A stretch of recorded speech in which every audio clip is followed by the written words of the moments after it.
পৃথিবীতে যে গণতন্ত্র শিরকি প্রথা সবচেয়ে ন্যাক্কারজনক, নোংরা, জঘন্য, বর্বর, অসভ্য নীতি, যেটা আপনাকে আমি এদেশের মাটিতে 20 বছর থেকে বলে আসছি, যেটা আপনি হয়তো বা শোনে তেমন ভাবেন না, শোনা পর্যন্ত শেষ। এর যে বাস্তব কত খারাপ তা আপনি এখন দেখছেন। একজন মানুষকে হত্যা করলে যত পাপ হয়, সারা পৃথিবীর মানুষকে হত্যা করলে তত পাপ। বলুন তো এই মুসলমানগুলি নিহত হচ্ছে কিভাবে? কে জানে সেটা কিভাবে হয়?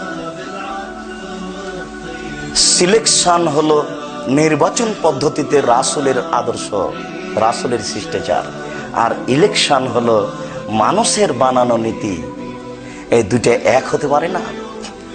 আপনার এলাকার, আপনার এদেশের সবচেয়ে সুন্দর, সচেতন, হোশিয়ার, বুদ্ধিমান, দেখতে টকটকে ঝকঝকে ছেলে অক্সফোর্ড থেকে পড়ে এসেছে, খুব সতেজ ব্রেনের ছেলে, এই ছেলেটা পেয়েছে 399টি ভোট, আর আপনার পাড়ার একটা ম্যাথর পেয়েছে 400টি ভোট।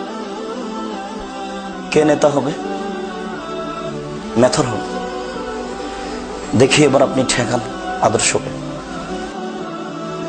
দেখার পর আপনি ভাবেন কি না তা আমি বুঝি না, যে যদি আপনি ভাবেন বা বুঝেন তাহলে ওখানে যান কি করে? আপনি তো নিজেকেও ঠেকাতে পারেন। নিজেকে বাঁচালেও তো আপনি বাঁচালেন একজনকে এই পথ থেকে, এখান থেকে।